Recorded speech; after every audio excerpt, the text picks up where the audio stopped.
We all know that, right? That what the world needs is love. And we can see in our mind's eye the world we think should be, right? You know, don't you? Yeah. You know. You know.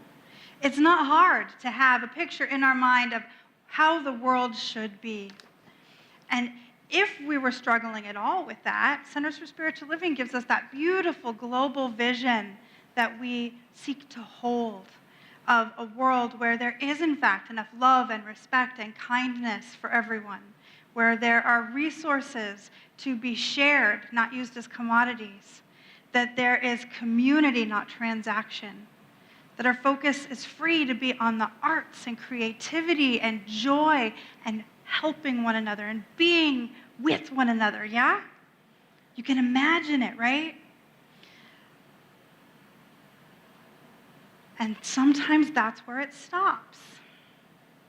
We all know what should be, but then we get caught on the edge.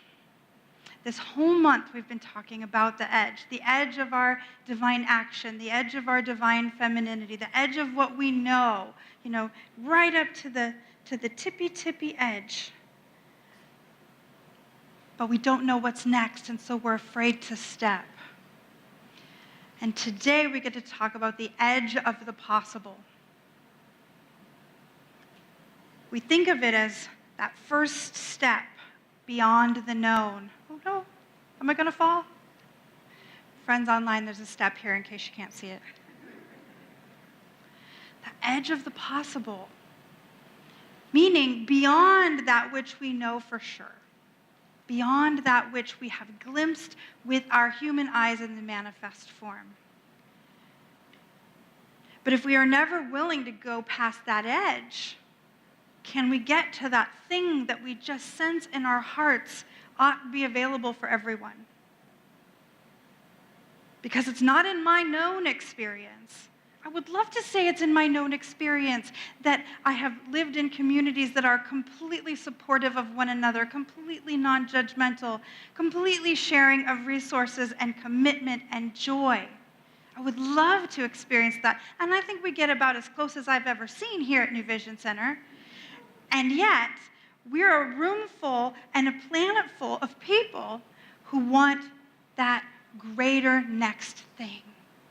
You can't be in a meeting around here without getting someone to say, yes, but what comes after that? Yes, but how do we make it bigger? How do we touch more lives? How do we open up more hearts? How do we support more families? We know we want it. What in the heck is in our way of co-creating bigger possibilities? Yes, even bigger than the really wonderful possibilities we have already co-created. I think one of the things that can happen to us as humans, and I will absolutely claim that this is true for me, is that I burn out all of my big co-creation energy by getting lost in the outrage of what is not already the way I think it should be. Whether it's what's happening in the news, or your family, or your job, or with your adult children who don't always listen to you, even though you know what the best choice is. Why do they even call us if they're not going to listen? And then what do? We can, if you're like me, have a tendency to call up a friend and have a nice, gentle, not at all venting or angry conversation that might kind of look like this. And then she said, blah, blah, blah. And then, it's just me. And allow yourself to remember how much energy gets worked up in that big, right?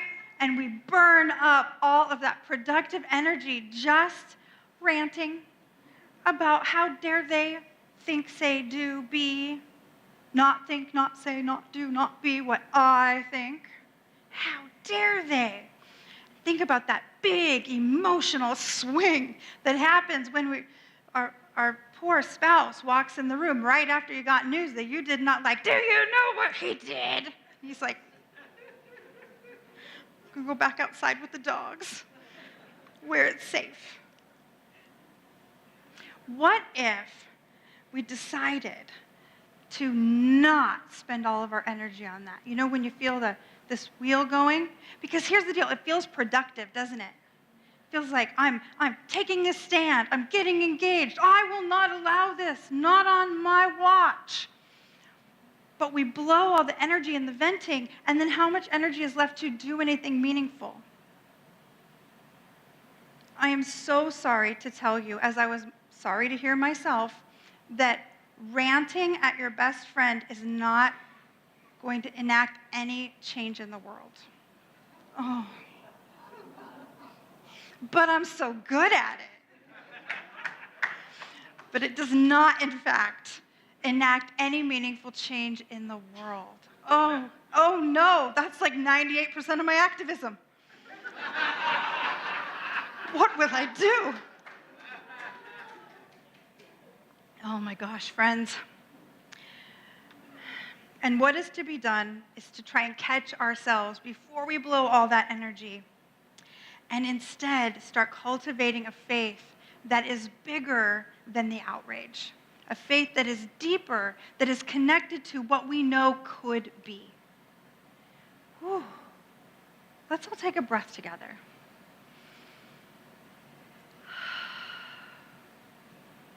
What if we set as a little psychological trigger in our own minds, because you can do that, you can decide that once you hit that roar energy in the venting, you think, oh wait, Spirit's got this.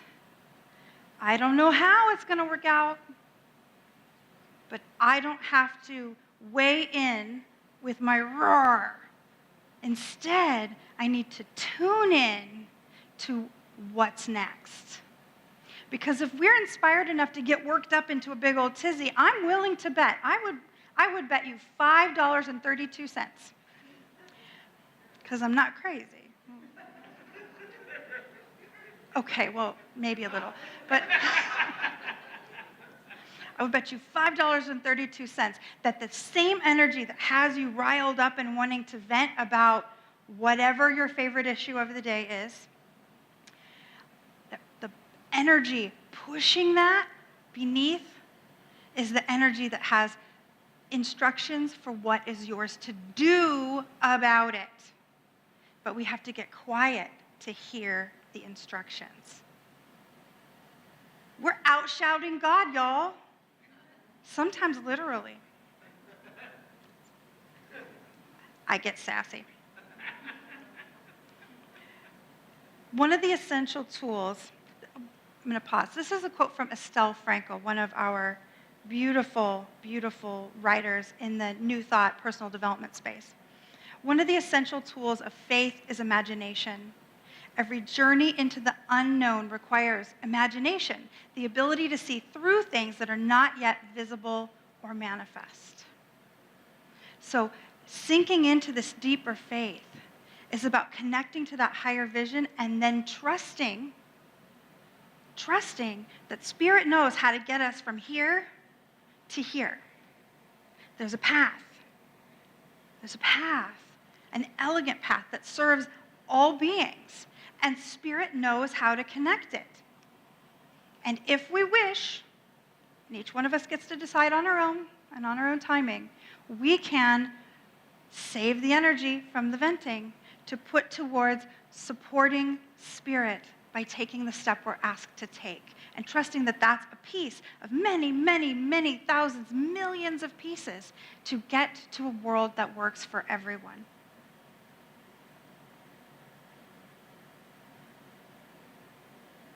Breathe into it.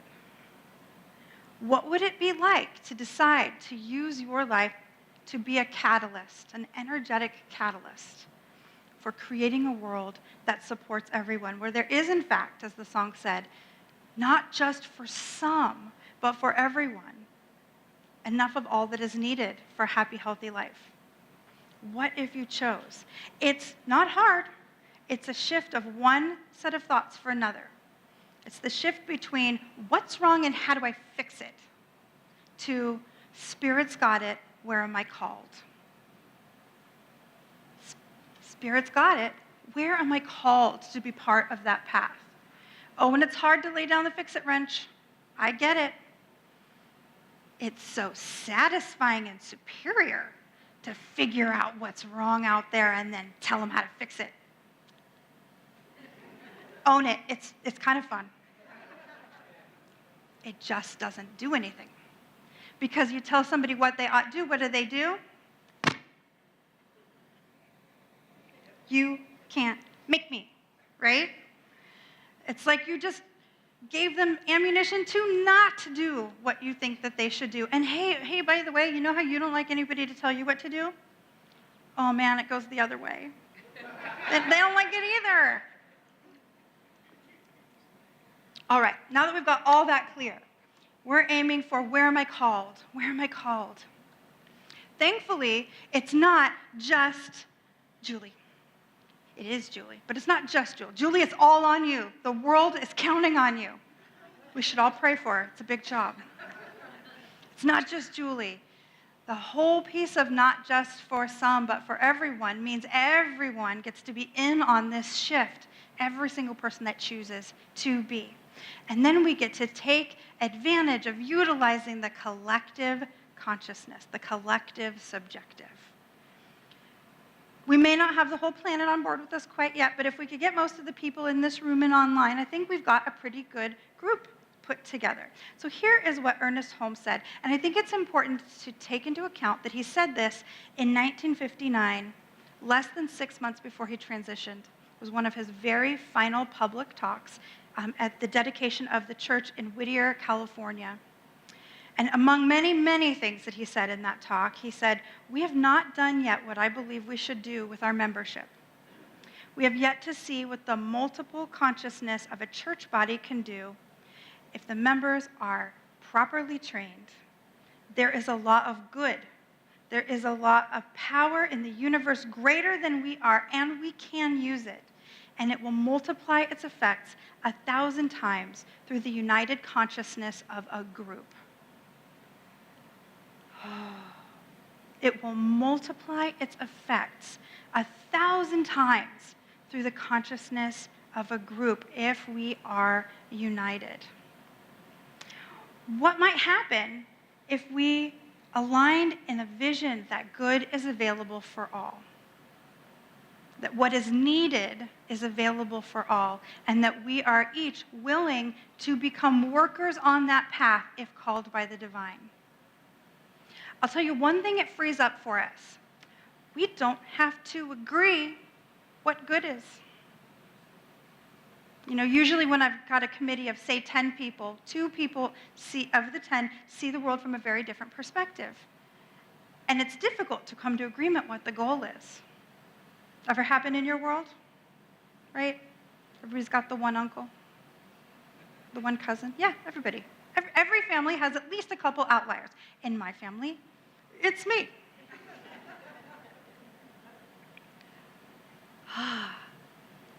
But when we are talking about things like love, good, resources, those aren't policy conversations. We don't have to come to agreement on exactly how the food delivery van will arrive to feed the people. No, that's a fix-it. We gave that up in the last step, remember? When we stay in the spiritual consciousness, the qualities of the divine, the high vision, I don't think there's anyone in this room that's going to say, nope, no love for that group, they get nothing. Let them be hungry, let them be homeless, I don't care. No, right? Nope, no justice for this quarter of the sanctuary, and no freedom for the online folks. They didn't do whatever thing I made up in my mind to earn that. No. We all believe, or we wouldn't be here, that goodness, love, enough of needed things is for everyone, the whole world. And multiplying our consciousness of things like love, justice, possibility together, multiplied by 1,000 times, We've already created amazing change in this community and as this community. But there's always a deeper walk. There's always a deeper walk available. So what could get in our way, and how do we stop it? How do we stop it from getting in our way? Everybody remember the old Bob Newhart? Stop it.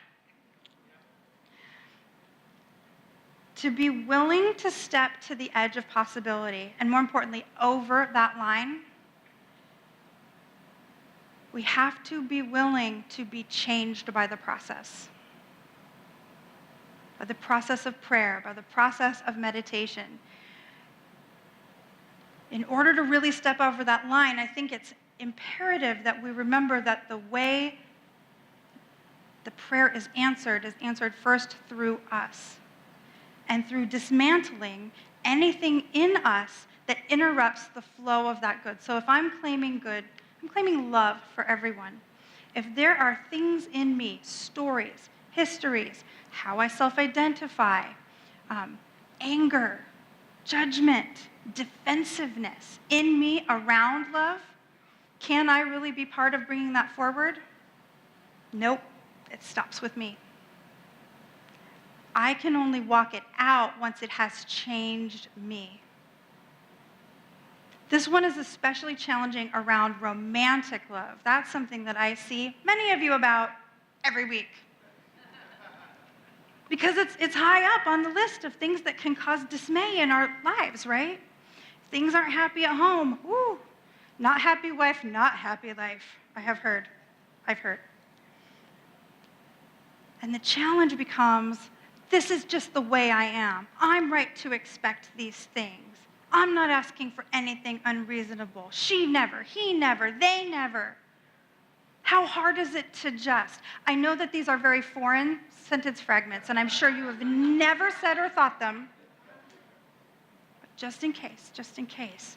And the shoulders come up and the grr face. You can't make me be different. I get to have what I want. Unless being surrounded by those, I call them security blankets. You know, the protective behaviors we chose when we were 3 because they kept us safe from the boogeyman. Having all those coping mechanisms wrapped around us like blankets keeps us from being able to have what we want and be what we want. Because love can't make it through all those barriers. And we call forth from the universe not what we want, but what we are. The vibration of who we are now is singing out to the universe and bringing us evidence of that truth. And if who we are now is screw everybody, we get to see evidence of people that are just trying to screw you over. And if we say, I'm going to let go of that, I'm tired of carrying that, we get to see glimpses of people trying to support, seeking to help, believing in us. Feels different, doesn't it? To be willing to step over that edge, we need to be willing to be changed by the process. Because that's the first place prayers manifest. We need to be willing to look beyond what we know how to do. How many of us get stuck in the I don't know how? Absolutely, I get stuck in the I don't know how, even though there is a YouTube for everything. And barring that, call Mark Arnold, but only if it's computer issues. Here's why we get stuck with I don't know how. We're going to take a breath because this one might sting a little bit. We get stuck in the I don't know how because we still believe we have to do it alone. When literally we never do anything alone. Daniel Nahmad has a great song, I don't have to know where the wind blows, because God knows. Even more than YouTube. God has the answers to all of it. Knows whatever you can imagine, whatever you can dream of, Spirit can connect those dots.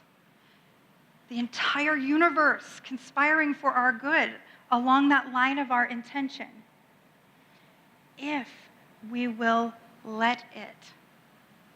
You know, in spiritual mind treatment, that last step, release, if you haven't taken a class, you might not know what I'm talking about, but you'll recognize it in treatments where we say something like, and so I release this word into the action of universal law, and let it be. We're doing that so that we don't say, I have to do this thing, I have to do it all by myself. I'm going to trust God, but I'm going to hold it in my hand in a white-knuckled grip and not actually give it to God ever because I am in charge. If we don't let Spirit have it, it can't make the path. Okay, so what are the rules we've made up so far here? We've got chill on the venting. Don't blow all your energy on outrage. We've got stop looking for what's wrong and open up to what you're called to. Let God actually have it. It's okay to not be the expert. It's okay to not be the hero, even though that is very tempting. Let Spirit have it. Dream the big dream, that piece of imagination that deepens all faith, and let Spirit do what it knows how to do and walk out this thing that you're wishing to call forth. To imagine something bigger, more audacious, more amazing. Disneyland for religious scientists. The yummiest world that we can imagine. One of my more favorite people, Reverend Elisha Christopher, who is the senior minister over at the Santa Cruz Center, he said this, and I'm going to use it as our conclusion. As a spiritual community, we are not just here to be comforted by possibility. We're here to create it. We stand at the edge. We don't peer into the void. We peer into infinite potential. And so this is the invitation this week. As you run into things in the world, things of ideas, things of history, things of relationship, that do not please you, and there will be a few, I invite you to ask this question. What am I being called to create here?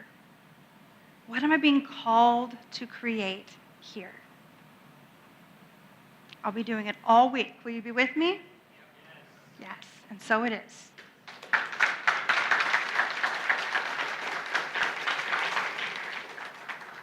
And so I invite you to join me in some prayer as we anchor that in. Oh, there is only one life, one love, one wholeness, one power that has created everything that is and everything that ever will be, every person, place, thing, situation, relationship, and unfoldment. It has created it out of its own substance, so each is inherently creative, powerful, beautiful, filled with love. And as I know that I am one of those creations, I remember that everyone within the sound of my voice is one of those creations of the divine, and that each is imbued with the divine qualities to the fullest potentiality. There is nothing that can be created in spirit that could not be created through any specific individual. Each of us unique and yet one in that infinite oneness.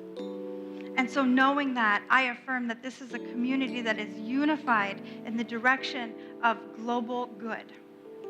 Peace, love, more than enough abundance, support, safety, joy, community, not just for some, not just for us, but for everyone. And I affirm that this community is continuing to expand our consciousness, to think bigger, to touch more people, to open more hearts, to creating more joy everywhere we go. I'm so grateful to know that we are aligned in this high purpose, and to know that that which we speak, believing into the law, must be manifest. And so I claim it for each and every one of us as I release this word into the action of universal law and let it do what it does. I let it be and call it good as we say, and so it is.